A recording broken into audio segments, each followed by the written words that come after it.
নারায়ণগঞ্জের রূপগঞ্জের পূর্বাচলে প্রাইভেট কারের ধাক্কায় বুয়েটের শিক্ষার্থী মোহতাসিম মাসুদ নিহতের ঘটনায় ৩ আসামিকে ২ দিন করে রিমান্ড মঞ্জুর করেছেন নারায়ণগঞ্জ জুডিশিয়াল ম্যাজিস্ট্রেট আদালত। এ বিষয়ে নারায়ণগঞ্জ আদালত থেকে বিস্তারিত জানিয়েছেন প্রতিনিধি আব্দুস সালাম।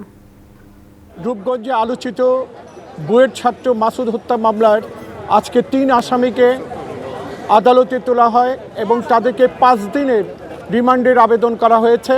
এই ৫ দিনের রিমান্ডের আবেদনের মধ্যে চতুর্থ সাব জেলা জজ আদালতে বিচারক নূর মহসিন তাদেরকে ২ দিনের রিমান্ড মঞ্জুর করেছেন এবং এই ২ দিনের রিমান্ডের জন্য আদালত থেকে মামুন, রিয়াজুল এবং আসিফকে নিয়ে যাওয়া হচ্ছে এবং সেখানে তাদেরকে জিজ্ঞাসাবাদ করা হবে।